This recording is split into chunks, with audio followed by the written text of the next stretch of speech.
Aula agora, vamos estudar sobre a importância das epístolas gerais, ok? Elas têm importância. Agora, a grande verdade, eu vou mexer com você agora. Vou falar a verdade.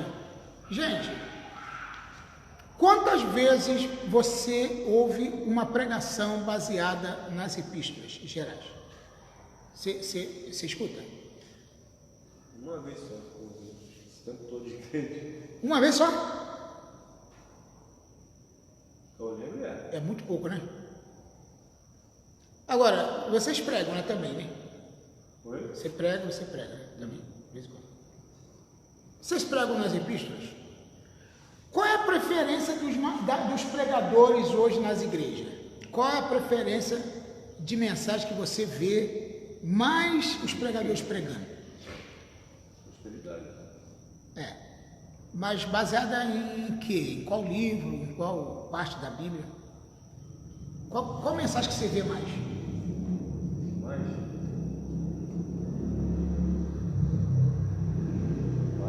são tantos. O Zaqueu, eu brincava de ouvir a pregação do Zaqueu. Zaqueu é craque. Zaqueu, Cego de Jericó? Jesus anda sobre o mar. Cego de Jericó tem um negócio para te perguntar depois. Jesus anda sobre o mar. Pesca maravilhosa? Multiplicação dos pães? Mulher filho de sangue? Sulamitos? Samaritana? Aí vem, no antigo vem Jonas. Vem Jonas, Davi, vem Davi. Moisés. Ruth até pouco, é menos. O próprio Moisés. A história de Moisés, vem Gideão, Josué, segundo a multiplicação do azeite da viúva, A Elias, Elias, Eliseu. Agora, a pergunta que eu quero fazer para vocês é o seguinte: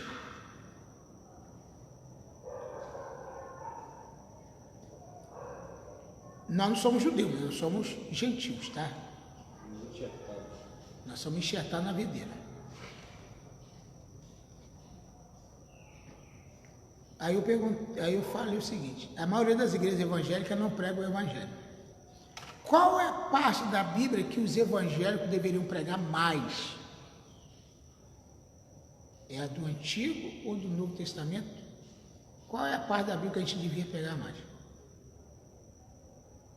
Dos evangélicos. A que fala da volta de Jesus, ressurreição de Jesus, né? Os ensinamentos para a igreja de hoje. Mas não é isso que as igrejas estão fazendo. Tá? Eu mesmo tenho que me policiar e estou me policiando para não cair na armadilha de não obedecer a ordem de Jesus. Ele disse: ide por todo mundo e pregar o evangelho. Ele não mandou pregar travesseiro vermelho. Pregar Pentateuco, não. Ele não mandou pregar Pentateuco. pode usar para edificação, né? Não pra... A gente pode usar histórica. Aí eu falei: pode pregar lá? Pode.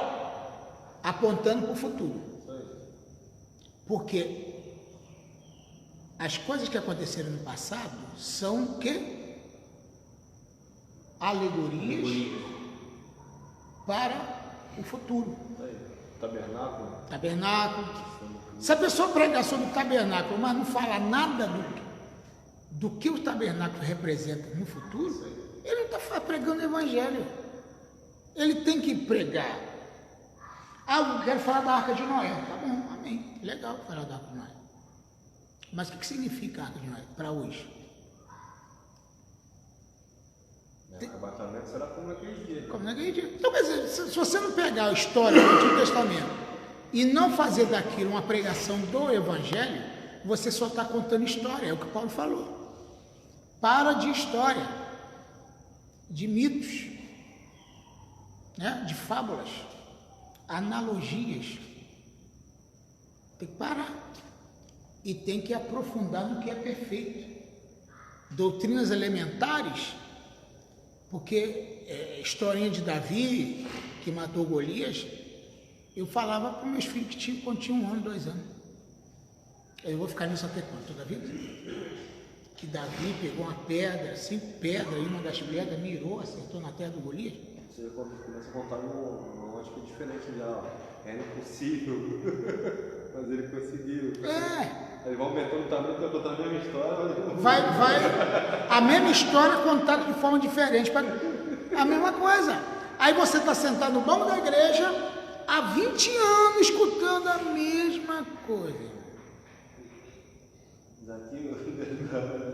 E a história do que você falou aí Conta essa história pra mim, pra gente. Você falou que ia contar uma história aí do... Não, depois eu falo com ele, pode ser particular. Ah, particular não pode ser. Não, é só uma dúvida minha. Tá bom. É só uma dúvida. Ok. Então é verdade que, infelizmente, algumas das epístolas gerais tiveram sua canonicidade discutida ao longo da história da igreja. As mais debatidas nesse sentido sempre foram 2 Pedro, Tiago, inclusive a conhecida resistência de Lutero com relação à epístola de Tiago ilustra bem essa questão. Deixa eu falar uma coisa aqui, para a gente pegar esse ponto aqui, que eu acho que é legal. Vou falar uma coisa para você.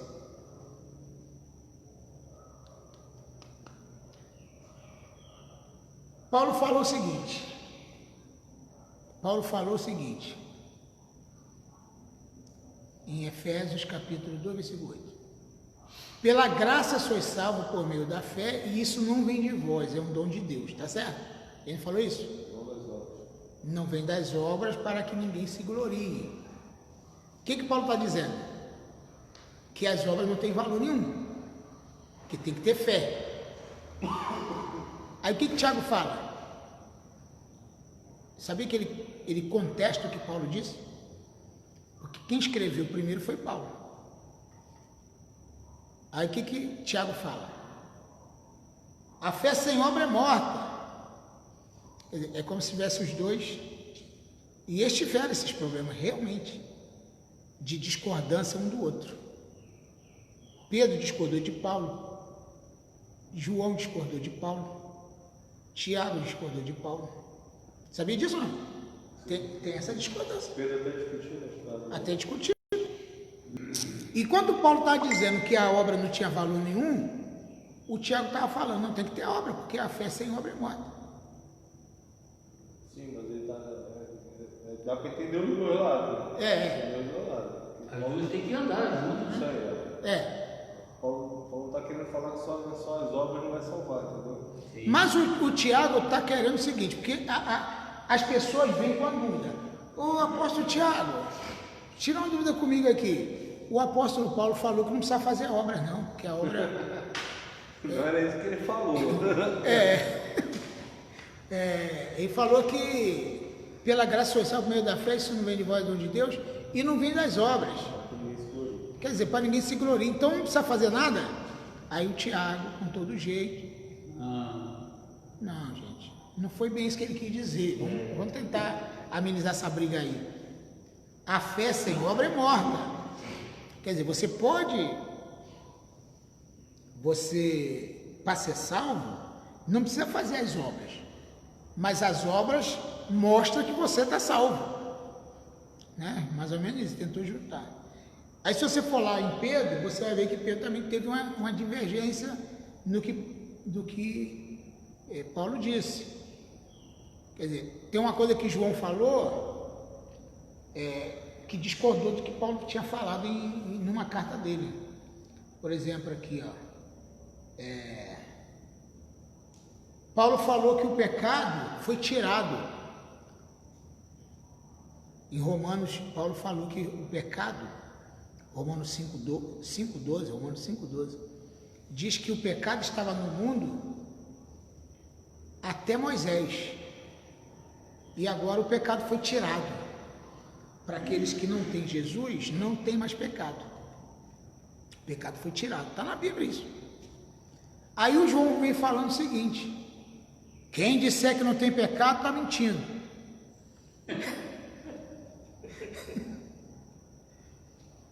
O Paulo falou que o pecado acabou. Está na Bíblia ou não está? Vê aí para mim. João, Romanos. Aí você vê. Por isso que eu estou te falando. Se você não estudar as epístolas direito, você pode ter problema. Vê para mim, Alex, o que ele diz aí? Sei que você pegou. Portanto, da mesma forma como o pecado entrou no mundo por um homem, e pelo pecado a morte, assim também a morte veio a todos os homens. Agora versículo 13. Porque, aí no 12 ainda fala, porque todos pecaram. Isso. Aí o 13 fala, pois antes de ser dada a lei, o pecado já estava no mundo. Mas o pecado não é levado em conta quando não existe lei. Amém. Quer dizer, então quer dizer. Se não tem lei, quem vai falar que está pecando? Se não tem lei, não tem pecado. Agora, nós somos livres da lei, obviamente, o que Paulo está querendo dizer? A partir de hoje, eu não tenho mais pecado. Mas eu entendi o que ele quis dizer. Estou falando de uma santa, né? Ele quis dizer que a partir de hoje, quem mostrava que eu tinha pecado era a lei. Eu estou livre da lei, então agora eu estou sem pecado. Que realmente Jesus veio fazer isso, não veio? Tirar o pecado do mundo. O que João Batista falou? Eis o Cordeiro de Deus que tira o pecado do mundo. Ele mesmo falou isso. Agora, na epístola, ele fala o quê? Quem disser que não tem pecado é mentiroso. Quer dizer, aí você tem que estudar o propósito de ter falado aquilo, para que o povo falou, qual a motivação. Tem gente que eu vou falar uma coisa e vai cair com uma luva. Mas tem gente que eu vou falar a mesma coisa e vai cair ruim. Não vai entender o que eu estou falando. Então é isso que eu estou querendo dizer para vocês. Tá certo? Eu vou pelo que Paulo falou. Hã? Oi? Eu vou pelo que Paulo falou. Vai pelo que Paulo falou, né? Entendi o que o Paulo falou. Você entendeu? Deixa eu te falar aqui o que Paulo falou. O pecado que nós herdamos, o pecado que Jesus morreu na cruz, foi por qual pecado? O pecado que eu cometo todo dia? Ou o pecado original? O pecado original é porque eu cometo também. Então, quando João Batista falou, o Cordeiro de Deus que tira o pecado do mundo, cara, ouvir isso é um negócio meio... O que é tirar o pecado do mundo? Vai entender que ninguém vai pegar mais, né? Vai ter mais pecado, não existe, não tem ninguém para te acusar. Então, porque quem dizia que tinha pecado era a lei. Eu não vi mais na lei. Então, estou sem pecado. Aí ele fala em Romanos aí, 5,13. O pecado estava no mundo até a lei. Acabou a lei, acabou o pecado. Maravilha. Que maravilha. Não. Agora é para todo mundo isso? Não. Porque tem muita gente, porque não entregou a vida para Jesus, significa que ele continua na lei, ele continua em pecado. Se eu aceitei Jesus, agora a lei não faz mais efeito para a minha vida. Então eu estou sem pecado. Eu gosto de falar isso. O que nós cometemos agora não é pecado. O que nós cometemos a partir de agora chama-se transgressão. Ah, mas não é a mesma coisa? Não é a mesma coisa da gravidade. É da gravidade. Da coisa. Entendeu? Então vamos supor, a sentença não é a mesma mais. A pessoa que é do mundo, ele peca e ele vai morrer, vai ser condenado por esse pecado. Às vezes um crente vai fazer a mesma coisa que uma pessoa do mundo, mas para ele o efeito é diferente, porque ele está debaixo da cobertura do sangue de Cristo.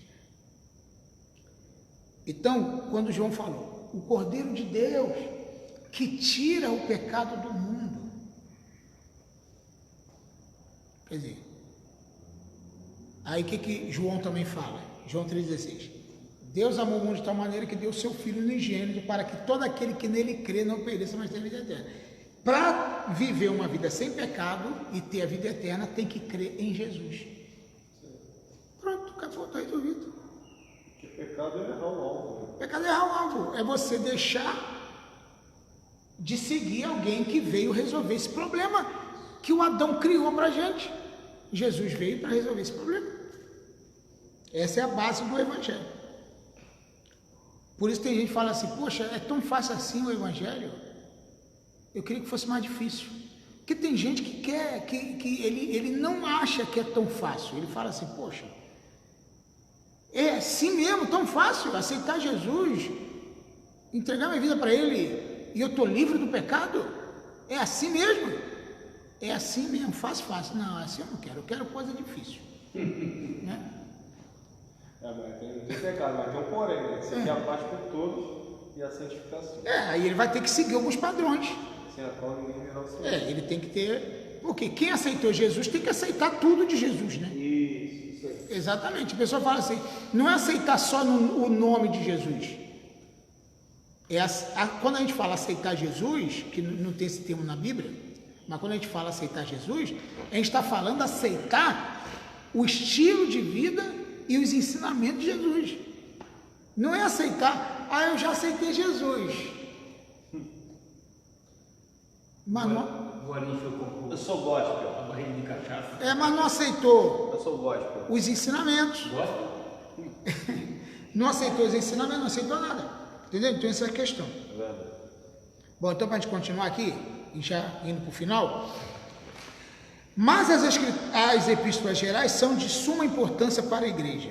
Seu conteúdo foi inspirado pelo Espírito Santo e preservado por Deus de qualquer erro, contradição ou adulteração.